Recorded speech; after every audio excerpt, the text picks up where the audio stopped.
Hello everyone. Today's essay is about an ideal college, यानी एक आदर्श college कैसा होता है इसके बारे में इस ऐसे में बतलाया गया है। Every man has some ideals, हर एक इंसान का कोई ना कोई आइडियल आदर्श होता है। He has his own idea about an ideal college, तो हर एक इंसान का अपना आइडिया होता है कि उसका जो आइडियल कॉलेज होगा, एक आदर्श कॉलेज कैसा होगा। An ideal college must have some essential things, तो एक आइडियल कॉलेज जो होता है उसमें कुछ एसेंशियल यानी कि कुछ आवश्यक चीज़ें उसमें होनी चाहिए। It must have a nice building, तो उसकी जो बिल्डिंग है वो सबसे पहले बहुत अच्छी होनी चाहिए।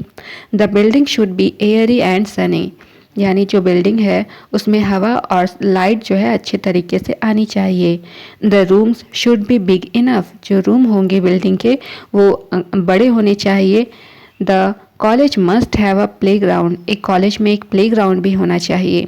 It must have a standard library, college में एक स्टैंडर्ड लाइब्रेरी भी होनी चाहिए। There should be sufficient books in it, और उस लाइब्रेरी में जितनी आवश्यक किताबें होती हैं वो किताबें भी होनी चाहिए। A good college must have big lecture halls, तो एक अच्छे कॉलेज में एक बड़ा सा लेक्चर हॉल भी होना चाहिए।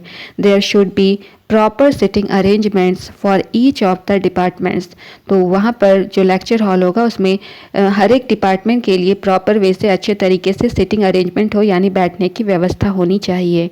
Teachers deliver lectures in big halls, teachers जो है जो लेक्चर होंगे उसको वो जो बड़ा सा हॉल होगा उसमें अपने लेक्चर को डिलीवर करेंगे। But they attend to the individual problems of students in tutorial classes, तो लेक्चर तो बिग बड़े से हॉल में देंगे लेकिन जो भी स्टूडेंट्स की प्रॉब्लम्स होंगे वो उनको ट्यूटोरियल क्लासेस जो होंगे उसमें इंडिविजुअली स्टूडेंट्स के जो प्रॉब्लम्स होंगे उनको सॉल्व करेंगे। An ideal college should try for an all round development of students, तो एक आदर्श कॉलेज जो होता है वो स्टूडेंट्स यानी छात्रों के पूरा का पूरा ऑल राउंड डेवलपमेंट पर ध्यान देता है, संपूर्ण उसका जो व्यक्तित्व है उसको उसके निर्माण पर ध्यान देता है। The aim of education is to develop the body mind and soul of the student, तो एजुकेशन यानी शिक्षा का क्या उद्देश्य होता है कि जो भी स्टूडेंट्स है जो भी छात्र होते हैं उनका शारीरिक मानसिक और आत्मिक रूप से उनका पूरा का पूरा विकास करना, बच्चे का जो भी बच्चा है उसका सर्वांगीण विकास ही एजुकेशन यानी शिक्षा का लक्ष्य होता है। Games shape out their physical character, जो कॉलेज या स्कूल्स में जो गेम्स खिलाए जाते हैं वे उनका जो फिजिकल कैरेक्टर है यानी शारीरिक जो कैरेक्टर होता है उसको बिल्ड करने में हेल्प करता है। There should also be the spirit of discipline and fellow feeling, तो यहाँ पर जो डिसिप्लिन जो होता है डिसिप्लिन की भावना उसमें उत्पन्न होती है। फेलो फीलिंग का मतलब होता है सहानुभूति, हमदर्दी या आपसी समझ। लोग जब आपस में एक दूसरे के साथ मिलकर गेम्स वगैरह खेलते हैं तो उनमें आपसी समझ बढ़ता है, समझ की भावना बढ़ती है, सहानुभूति बढ़ती है, एक दूसरे के प्रति हमदर्दी बढ़ती है। The problems of the student should be solved, तो यहाँ पर जो स्टूडेंट्स होते हैं उनके जो प्रॉब्लम्स होते हैं अच्छे कॉलेज में उनको सॉल्व किया जाता है। They must get books in the library, तो लाइब्रेरी में उनको जो भी किताबें चाहिए उनको उन किताबें भी मिल जाती है, मिलनी ही चाहिए। There classes should be held regularly, उनके जो भी क्लासेस हैं रेगुलर वे में होने चाहिए। Teachers must be dutiful and responsible, तो हर एक टीचर यहाँ पर जो भी होगा अपने काम के प्रति निष्ठावान होगा, उसका दायित्व होगा कि वो अपने काम को अच्छे तरीके से अपने ड्यूटी को फॉलो करे। And they should be scholars, जो टीचर्स हों वो विद्वान हों। They must help and guide the students, तो वो जो भी स्टूडेंट्स होंगे स्टूडेंट्स की हेल्प करेंगे, स्टूडेंट को गाइड कर पाएँ। The principle of the college should be active honest and efficient, तो स्कूल के जो प्रिंसिपल होंगे वो एक्टिव होने चाहिए, ईमानदार होने चाहिए, एफिशिएंट यानी कि कुशल होने चाहिए, कार्यों में कुशल होने चाहिए। The office should be well managed, जो ऑफिस होंगे वो अच्छे तरीके से मैनेज होने चाहिए, व्यवस्थित होने चाहिए। There should be a good common room for students, तो यहाँ पर स्टूडेंट्स के लिए एक अच्छा कॉमन रूम होना चाहिए जहाँ स्टूडेंट एक जगह आकर इकट्ठा हो सके।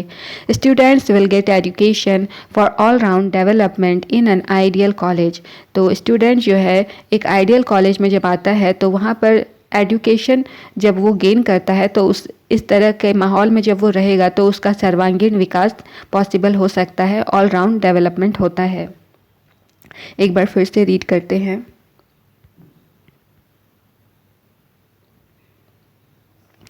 An ideal college. Every man has some ideals. He has his own idea about an ideal college. An ideal college must have some essential things. It must have a nice building. The building should be airy and sunny. The rooms should be big enough. The college must have a playground. It must have a standard library. There should be sufficient books in it. A good college must have big lecture halls. There should be proper sitting arrangements for each of the departments. Teachers deliver lectures in big halls, but they attend to the individual problems of students in tutorial classes.